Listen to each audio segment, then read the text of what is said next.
Protein. நம்ம daily உணவில் carbohydrate அதிகமாக இருக்கும், ஆனால் புரோட்டீன் ரொம்ப குறைஞ்சதாக இருக்கும். புரோட்டீன்னாலே ஜிம்முக்கு போகிறவங்களுக்கு மட்டும்தான் நினைக்காதீங்க. நம்ம உடம்புல ஒவ்வொரு செல்லும் இதில் தான் கட்டப்படும்.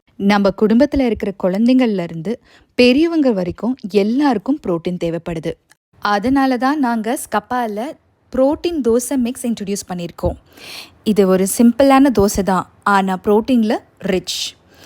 இதில் நாங்கள் ராஜ்மா, கருப்பு கொண்டக்கடலை, வெள்ளை கொண்டக்கடலை, கருப்பு உளுந்து, கடலைப்பருப்பு, பச்சை பயிறு போன்ற புரோட்டீன் ரிச்சான இன்க்ரீடியன்ட்ஸ் ஆட் பண்ணியிருக்கோம்.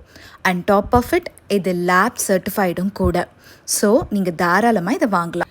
Let's start giving a body what it needs. நம்மளோட ப்ரோட்டீனை நம்மளே வீட்டில் செஞ்சு சாப்பிட முடியும்னு இருக்கும்போது then what are you waiting for it? ஸ்க்ரீனில் தெரிகிற நம்பருக்கு இமீடியட்டாக காலோ வாட்ஸ்அப்போ பண்ணி உங்கள் ஆர்டரை ப்ளேஸ் பண்ணுங்கள்.